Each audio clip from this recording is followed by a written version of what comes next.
நான் என் பிறப்பில் ஒரு அப்பா அம்மாவுக்கு தான் நான் பிறந்தேன். நான் பெரியாரை பற்றி பேசுகிறேன். எங்கள் ஒரே அப்பா அம்மாவுக்கு தான் பிறந்தேன். விவசாயம் என்ற அப்பா அம்மாவுக்கு தான் பிறந்தேன். அதில் எந்த மாற்று கருத்து இல்லை. ஒரு நடுத்தர குடும்பத்தில் தான் பிறந்தேன். மாற்று கருத்து எது இல்லை. எனக்கு என் பிறப்பை பற்றி சந்தேகப்படுறான்னு நான் சொல்லணுமில்ல. கிராமத்தில் தான் பிறந்தேன். அதுலேயும் சந்தேகம் இல்லை.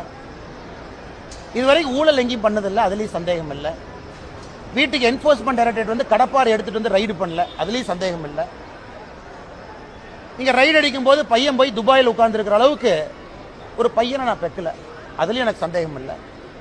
அதெல்லாம் தாண்டி பக்கம் 21க்கு நான் பிறக்கல. அதனால் அண்ணன் துரைமுருகன் அவர்கள் பெரியாரை பற்றி பேசுகிறவங்களுடைய பிறப்பை சந்தேகிக்கிறாங்கன்னா நான் சொல்லியிருக்கக்கூடிய காணொலியை போட்டு பார்த்துக்கிட்டோம். எங்கள் பிறப்பு நல்ல பிறப்பு தான். ஆனால் பெரியார் அவர்கள் சில மனிதர்களை பற்றி சொல்லியிருக்கிறாங்க. அதே நான் உங்கள் முரசொலி 1962 நீங்கள் பப்ளிஷ் பண்ணி ஏற்கனவே காட்ட. அதனால் அண்ணன் துரைமுருகன் அவர்கள் 1962 முரசொலியை வாங்கி ஒரு பார்க்கணும்.